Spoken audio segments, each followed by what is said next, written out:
Hello everyone, Happy New Year. First of all, I know this video is a bit overdue, so I do apologize for that. However, it is finally time to break down and talk about the Breeh player model, which debuted on the Yogcast channel a couple of months ago now. I released the player model on September 2nd last year, but I started working on it around April 4th. So this player model took about 5 months of work on and off. I jumped between working on some other player models at the time, like Zoe, Rithune, and Ravs, so made all of them a lot more drawn out than Lewis or Sharky were. Production on Breeh's player model started the day this video was released. This was Sharky's second video on the main channel, and Breeh makes a small comment during this video. Alrighty, please make me sheep. It's not really, there's a parasite? I need sheep. And just like that, the mission began.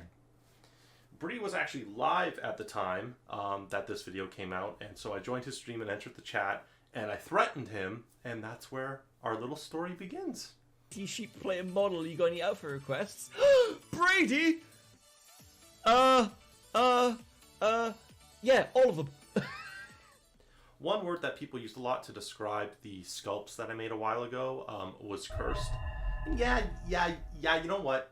The first attempt at Breeh's player model probably falls in that category. So here it is.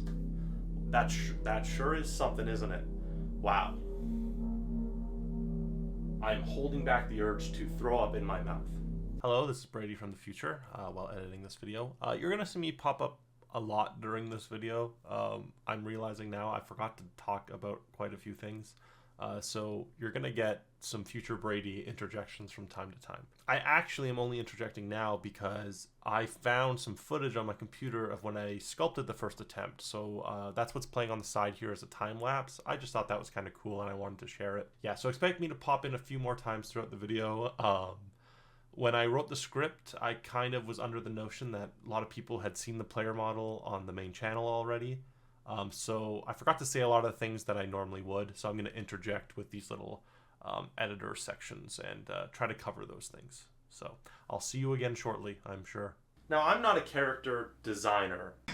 I'm not a boxer. I'm not a fighter. I've never claimed to be a fighter. So Lewis's new model and Sharky were easy to make because I had existing art to work from stuff that the Yogcast had put out. But for models like the old Penguin model I made, and the hairy one, and this first attempt at Breeh's, I had no art to go off. So this is pure from my brain, and that's why it sucks. So after that first attempt at Breeh's, this was the moment that I made a fairly large decision in regards to my TTT player models going forward. So I reached out to an artist who I have commissioned many times over the course of like almost a decade at this point, and I asked if he would help me out. Luckily for me, he said yes. And I want to give a huge shout out to Thom.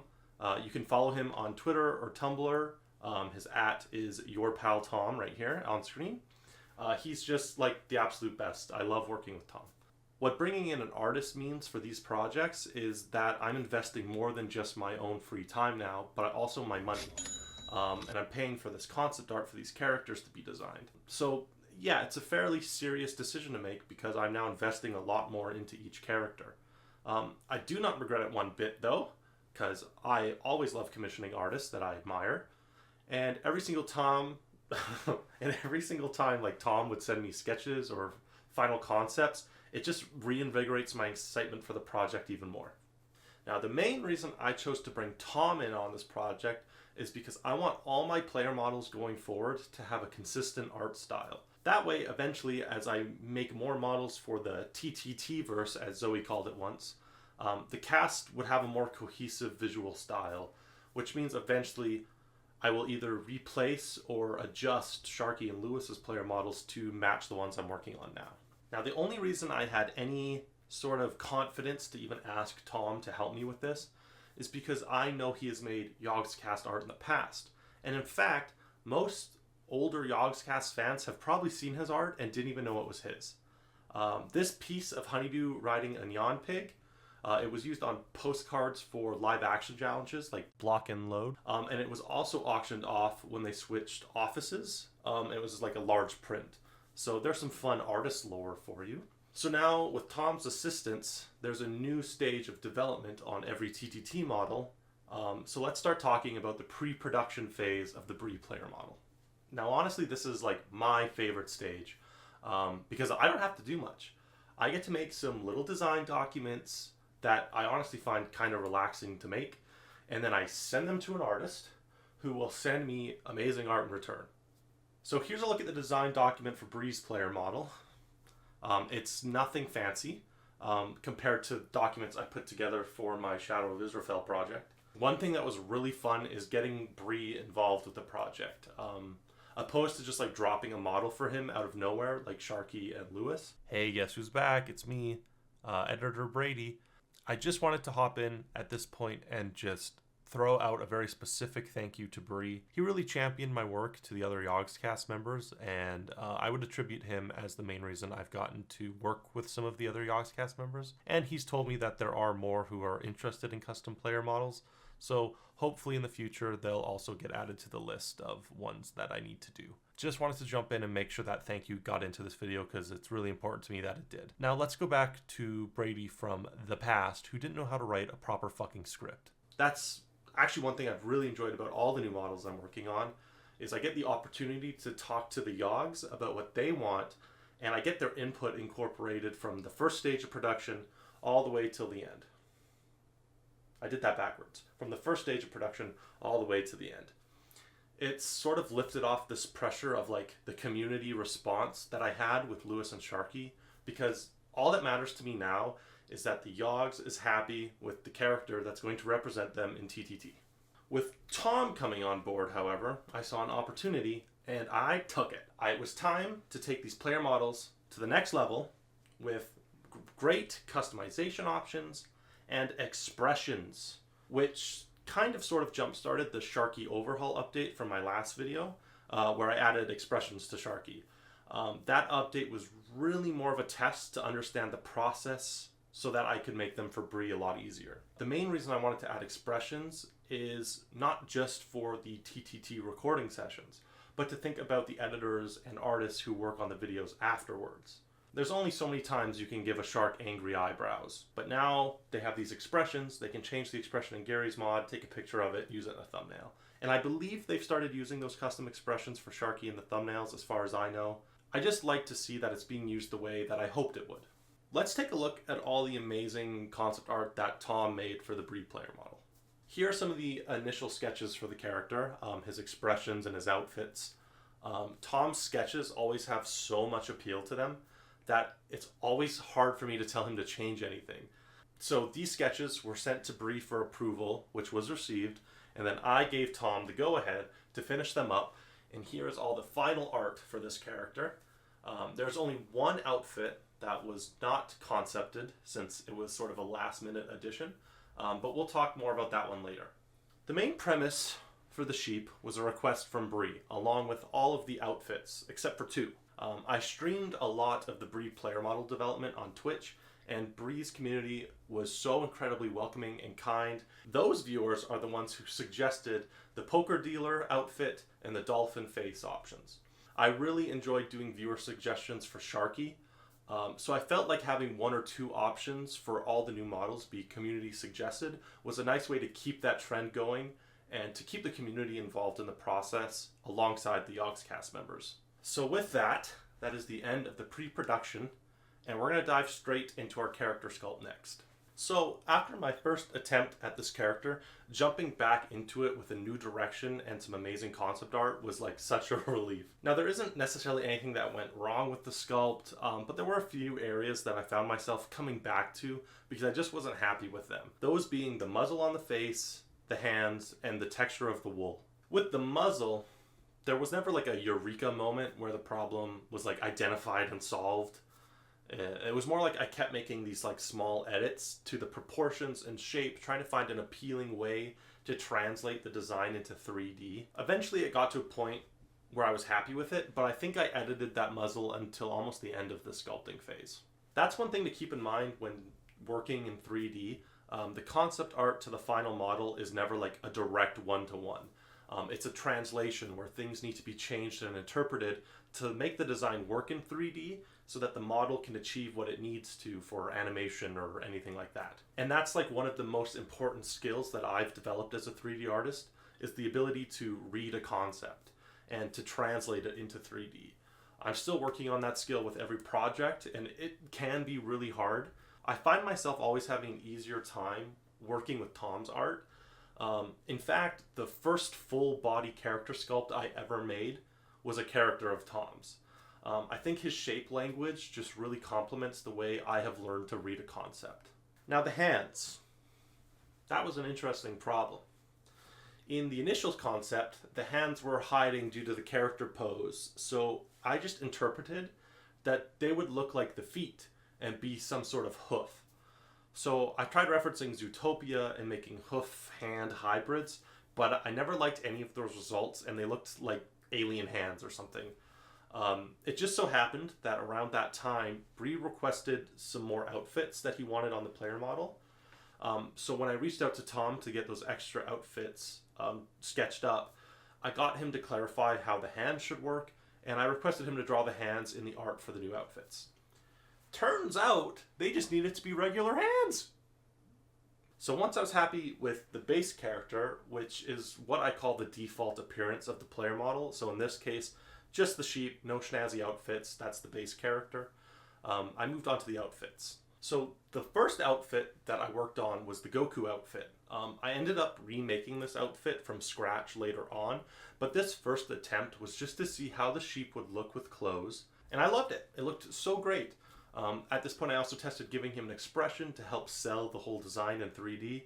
I think this first outfit pass is the reason that Goku with an angry expression is my favorite combo for Breeh's model. It just has like a soft spot in my heart now. There weren't any particularly annoying outfits to sculpt. The JoJo hat was an interesting challenge, but I think it worked out well. One thing to note about the outfits on Breeh's player model is that they all have a thickness to them, which makes rigging kind of a nightmare. Because when like rigging the arm, for example, I have to worry about the skin weights inside and outside the sleeve.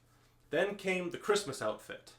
This was created last minute so that Breeh could partake in a recording session for Christmas episodes of TTT. So there wasn't really time to have Thom come up with an outfit for the festive season.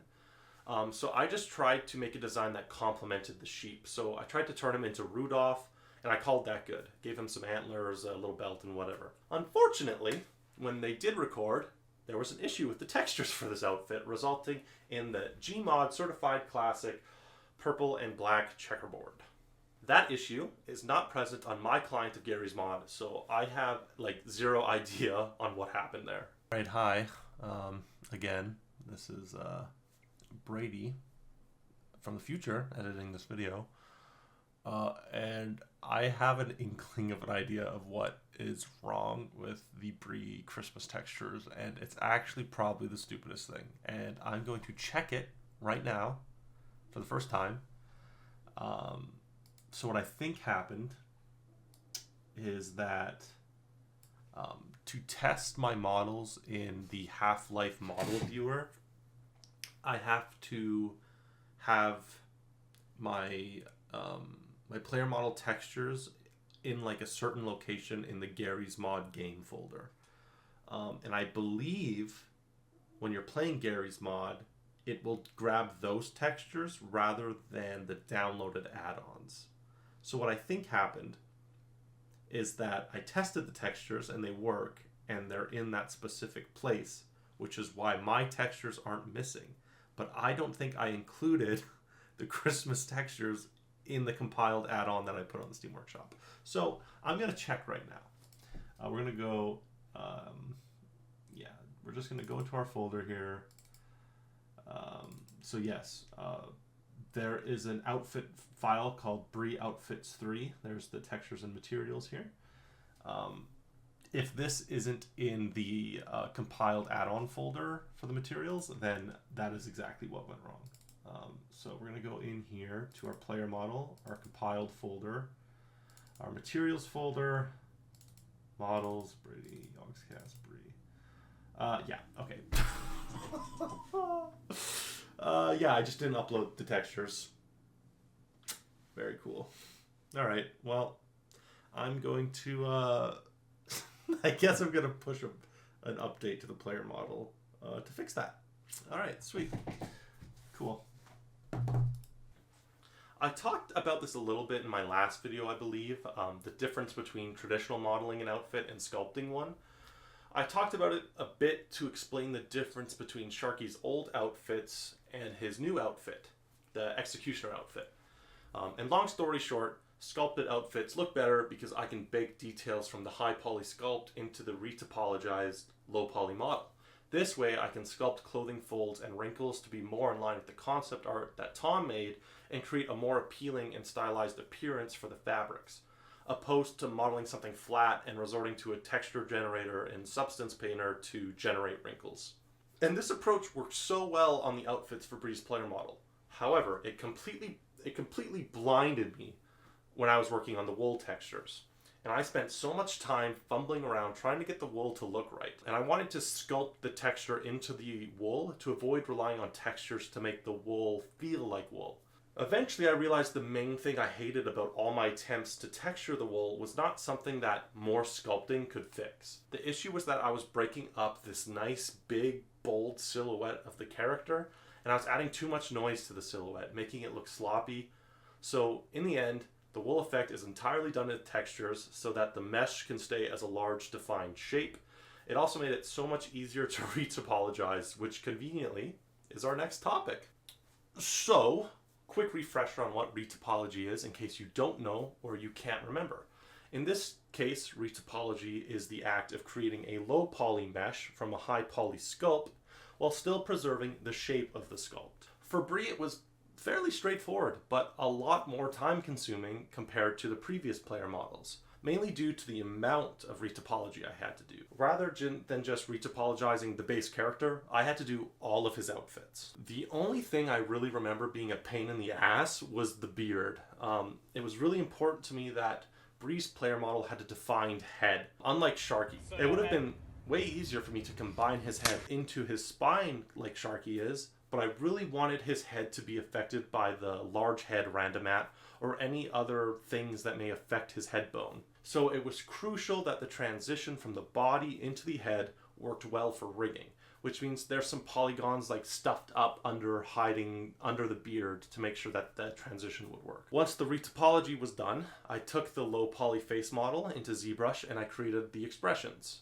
So basically, I sculpted a default neutral expression, retopologized that, and then created the other expressions with that low poly model. That way I'm not retopologizing a bunch of expressions that are the exact same model, but just with the mouth moved. I also did the UVs at this point. UVs are essentially taking the model and unwrapping it onto a 2D plane so that you can put the textures on the model. Breeh's model ended up being broken down into 5 UV texture groups, his base model, 3 separate textures for all his outfits, and 1 exclusively for the Goku hair. And texturing was very straightforward. I textured Breeh in the exact same way I textured Lewis and Sharky. So the way I do that is I bake my mesh maps. This is where we bake details from our high poly sculpts onto our low poly game mesh. I apply a stylized material to the mesh. I then adjust the layers to get the flat colors that I want. And then I apply some smart materials over the top to get surface details. And that's the quick, simple, easy method I use for texturing my Yogs TTT models. Breeh's model comes with 2 different types of pupils. Based on his concept art, he has regular pupils and starstruck pupils. That's just what I'm going to call them. Both of those are contained on the base model texture, and in Garry's mod, I swap between 2 meshes for the eyes that have UVs aligned to their relevant pupil texture. I learned from my first attempt at different pupils with Sharky that making a bunch of separate texture files for different pupils was incredibly stupid and incredibly inefficient.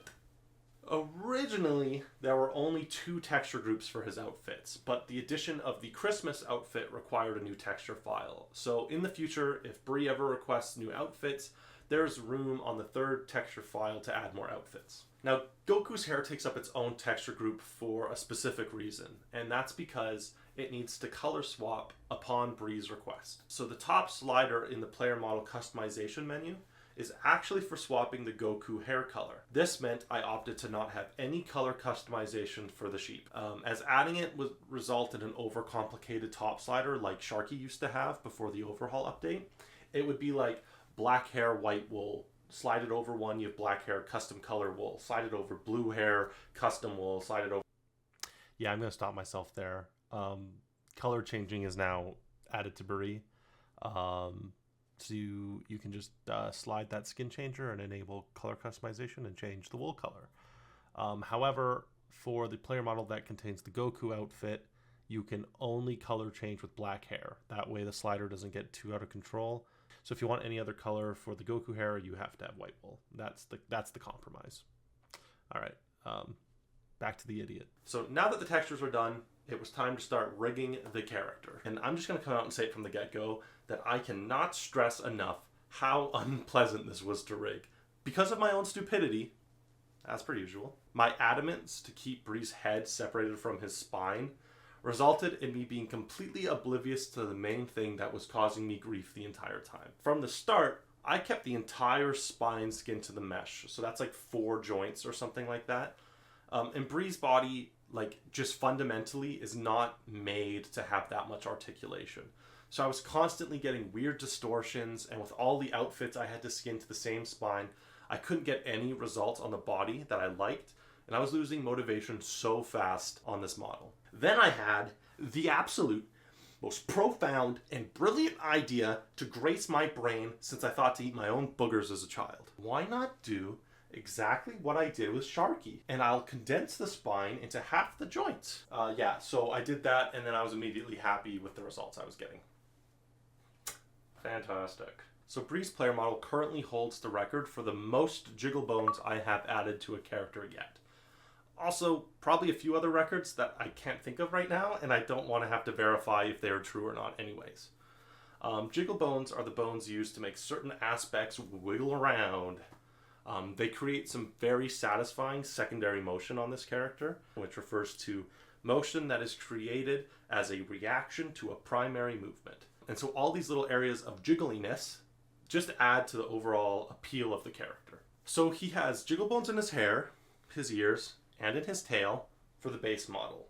But there are actually bones that exist exclusively for his outfits. So when I created the new outfits for Lewis, they were dresses with skirts, and I used that as a test for creating physics for fabric that drape below the character. Because I had done those, I used the same technique on Breeh, so any shirts or jackets of his that drape off of the character are affected by his skirt bones. Then he has bones exclusively for his Dragon Ball Z belt, his JoJo chain, and the One Punch Man cape. All of those equal up to about 17 individual jiggle bones. Sharky only has 4, and Lewis has a respectable total of 9.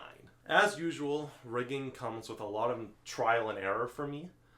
It's the area of the 3D pipeline that I have the least amount of experience. So I take it one step at a time, and I just keep making small adjustments and testing it and making small adjustments. It took a while due to all the outfit pieces I had to manage and rig, but in the end I'm happy with the final results. I still had a lot of trouble with clipping, primarily around the shoulders, as the outfits wanted to clip into themselves. It was a nightmare of making like tiny small changes and testing over and over and over and over again. But eventually I ironed out all those small clipping issues, and it's something like very few people would have even noticed. But whatever, it's done. So once I was happy with those rigged meshes, it was time to port it into Garry's mod. Editor Brady back here again. So I've been watching some Yogcast videos on the side while I edit this video right now, and I have noticed sometimes Breeh's arms are like clipping into his body when he's a ragdoll. So if you look over here, you will see that Lewis's body, the arms don't go through the body, and on Breeh's they do. Very easily they're passing through the body. So I've pushed another update to the player model.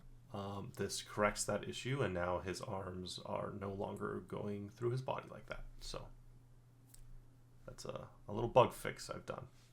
One thing that I should say is that most of the issues that I've discussed in this video are me really reaching for things to talk about. The truth is that with this being my third player model, there weren't like a lot of issues, and it was just the most time-consuming player model I've done, really. Getting this into Garry's mod was honestly a piece of cake.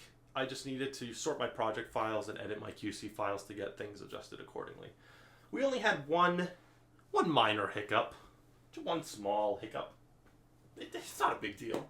We hit the polygon limit for Garry's mod. This is the first player model that I've made that absolutely pushed the limits of what I could put in a player model. So we found it. We found the limit, everyone. Woo, we did it! And the best part is, Zoe's is so much worse. Zoe's is going to be so much worse. I'm just now realizing that I never once did a run through of all the outfits. Again, I'm guessing when I wrote the script, I was just under the impression everyone had seen them all already. So apologies for another editor intrusion. So we have our base character for Breeh. Alongside that, we have a Full Metal Alchemist outfit. We have a One Punch Man outfit. We have a JoJo outfit. We have a One Piece outfit. And finally, our Dragon Ball outfit. And the Dragon Ball outfit does come with multiple hair colors. Those are all the anime outfit requests from Breeh.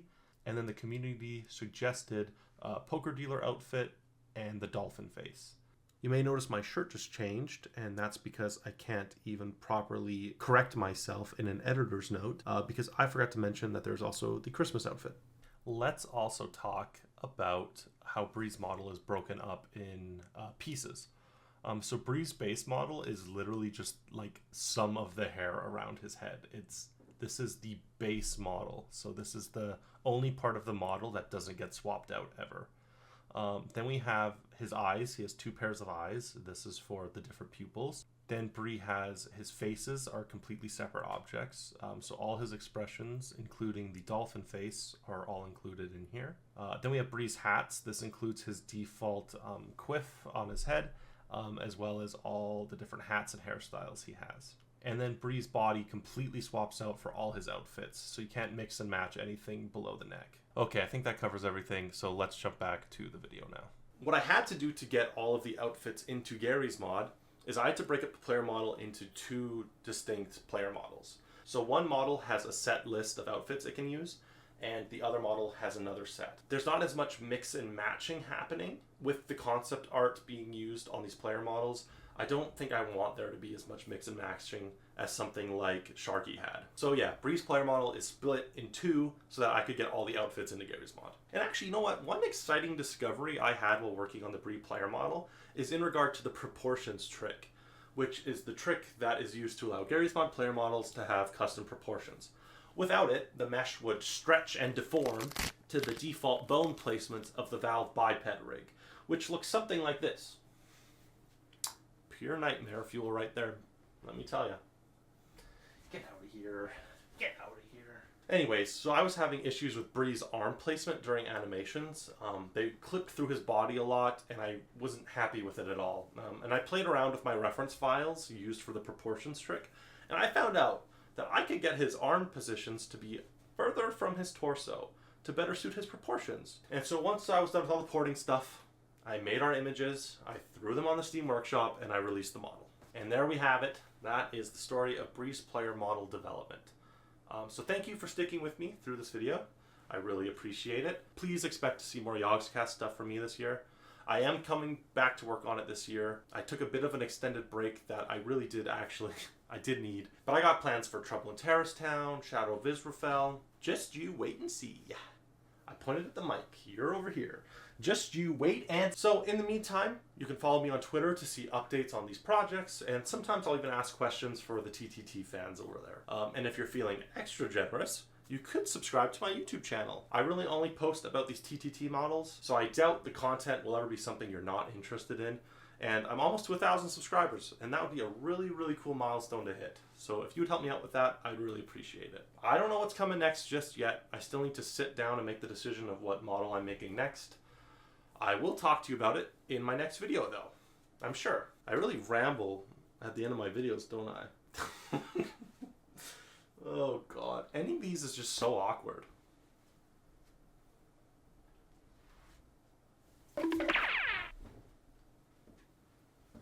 Yeah, that's how I'm ending it.